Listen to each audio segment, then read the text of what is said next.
Hey, good morning, everybody. How's it going? Matt here with OddsJam. And in this video, what I'm going to be doing is just giving out my best DFS plays, looking at PrizePicks, Underdog, Thrive as the three that I'm going to look at, using OddsJam to talk about the value that you can find on these DFS books, finding positive expected value as selections to add to your entry. For those of you who aren't aware of how PrizePicks, DFS, Underdog, all those different platforms work. So you can essentially view them as player prop parlays. So you're basically choosing multiple player props into one entry. And then if one of them loses, then you lose your entire risk.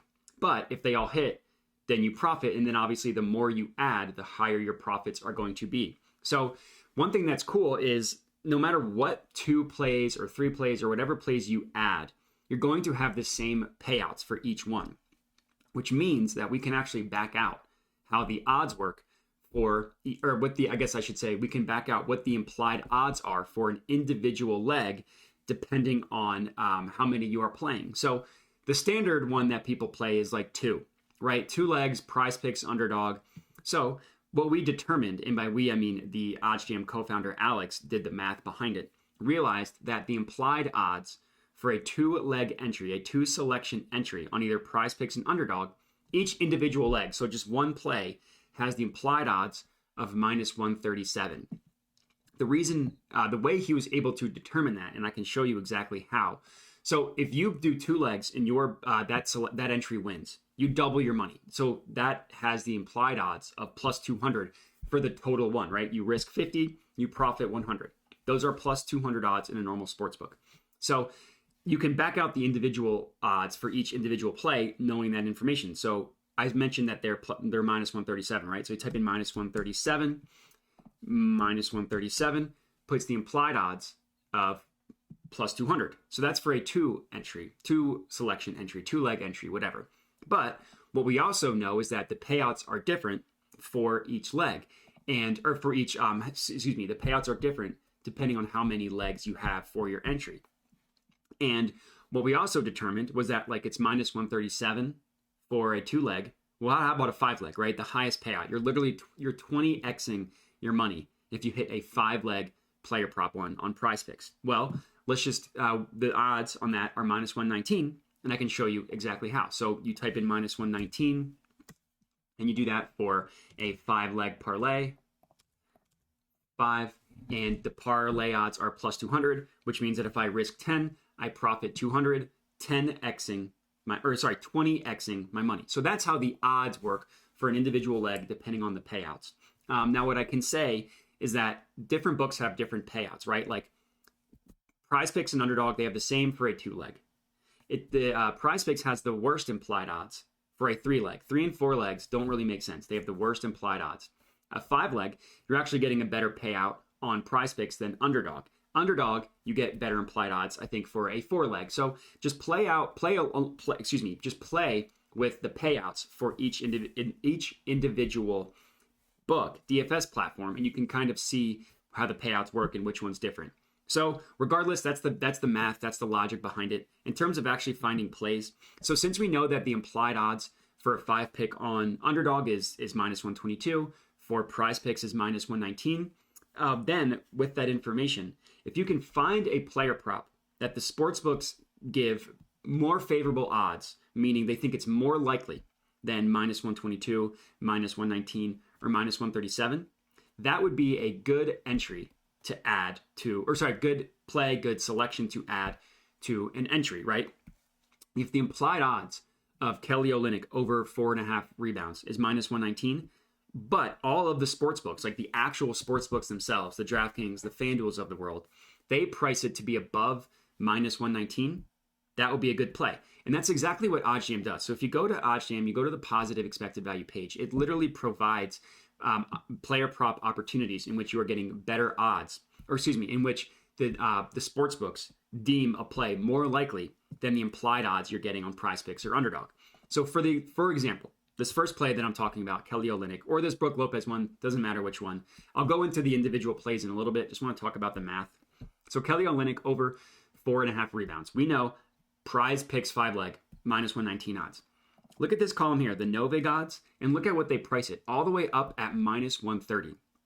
So the way these no vig odds work, OddsJam back tested a bunch of betting opportunities, learned what sportsbooks are sharp, which ones are not, and then they removed the vig from those sharp books using a weighted average, giving heavier weight to the sharper books. So this minus 130 number you see here, and any number you see under the no vig odds column, is going to be the true line of what a market should truly be priced at. So this is an awesome play to add on PrizePicks. Over 4.5 rebounds, Kelly Olynyk. Look at where all the other books are pricing it, right? The actual sports books that obviously have different odds for different plays depending on how more or less likely they are, they think that Kelly Olynyk is incredibly likely. Minus 159, minus 150, minus 149, minus 150, minus 151. The closest book is FanDuel at minus 138.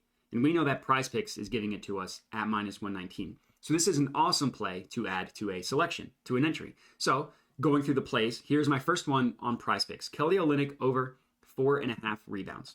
Next up, Jordan Clarkson under 4.5 assists. Implied odds, minus 119. True line of roughly minus 125. Across the board in the minus 140s or minus 150. Insane value. Absolutely insane value. Minus Jordan Clarkson under 4.5 assists. Next up, I'm sticking with PrizePicks, then I'll get to Underdog. Alperen Sengun over 8.5 rebounds. He just went over this prop, I think, Monday night. And same thing. Implied odds, minus 119.